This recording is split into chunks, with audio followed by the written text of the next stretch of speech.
Bonjour à tous et bienvenue sur la chaîne YouTube de Figurines Collector. Je vous présente aujourd'hui une figurine de Robocop tirée du film éponyme cultissime.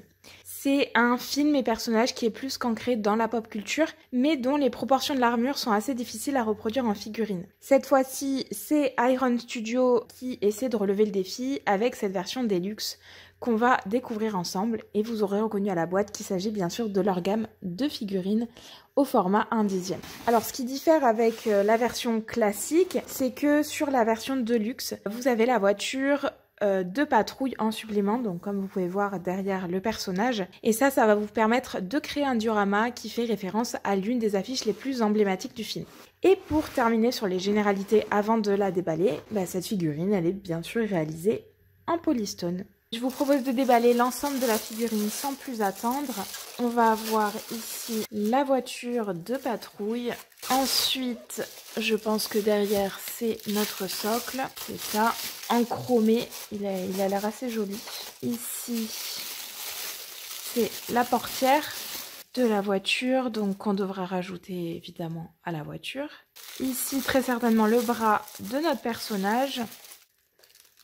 Là, ça doit être le corps évidemment du personnage, donc Robocop. Ici on va avoir le second bras.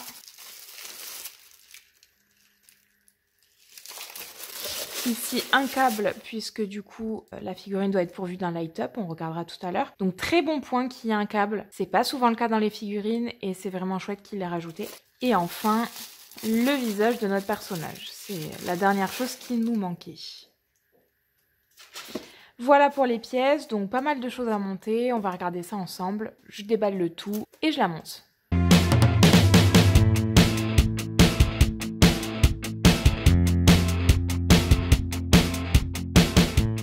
Voilà notre figurine une fois montée, donc rien de très fastidieux à monter. Vous avez la portière comme je vous ai dit qui vient se clipser à l'avant de la voiture. Vous avez donc la voiture qui vient se clipser au socle et enfin même chose pour notre personnage. Avant de la monter, j'ai juste dû enlever le bras que j'avais monté ici pour venir le poser sur la portière et que ça coince un petit peu moins. Mais du coup, rien de fastidieux à monter, ça fonctionne très bien. La pièce, elle est vraiment très très jolie. Le socle est très beau. Il y a pas mal de petits détails.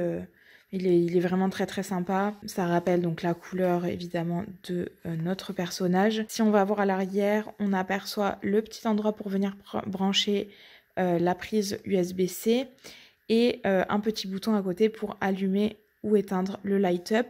Je vais vous montrer juste après une fois que je l'aurai branché. Ça donc c'est l'arrière de la figurine. Je vous montre un petit peu l'avant aussi, que vous puissiez voir en fait tous les détails de la figurine. Tout le paint job, c'est très sympa hein, ce qu'ils ont fait. C'est vraiment une figurine de qualité pour le coup. Le petit logo police sur la portière. La voiture, elle est très très bien détaillée. Ils ont vraiment fait tout le détail à l'intérieur de la voiture. Donc c'est vraiment sympa, vraiment bien fait. Et puis voilà la pose du personnage qui vient se clipser parfaitement sur le socle. Pardon, c'est vraiment un très très bon travail. C'est vraiment très sympa.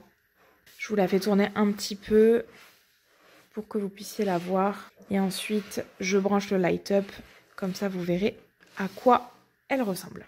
Allez, j'ai donc branché mon petit câble à l'arrière comme je vous ai dit et je vais venir appuyer sur le bouton du light-up et vous voyez, vous avez les sirènes de la voiture de police qui viennent s'allumer avec donc un mouvement de droite vers le centre et c'est vraiment vraiment très très chouette, hein, vraiment très sympa.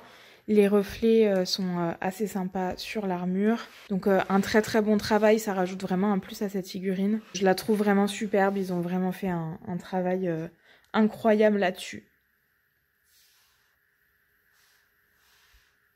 En termes de dimension, on regarde ensemble. Donc je dépasse un petit peu du socle parce que la voiture dépasse un petit peu. On va atteindre à peu près les 16 cm et demi de longueur. Je vais regarder la profondeur vers l'arrière, donc on part de là et on avance jusqu'à la portière. On en a pour 19 cm et demi à peu près. Et enfin, pour la hauteur, si je viens jusqu'à mon pistolet, je pense qu'on atteint les 24 cm et demi, 25 cm de hauteur. Voilà un petit peu pour ces dimensions et pour clore cette vidéo. Pour résumer, hein, c'est une très très belle pièce, je trouve. Vraiment, le travail est assez incroyable. C'est un pari réussi pour Iron Studio. Surtout qu'il faut noter que c'est la première figurine résine qui sort de Robocop. On a eu des figurines en PVC, notamment de NECA. Mais du coup, première figurine résine sur ce format-là, en tout cas.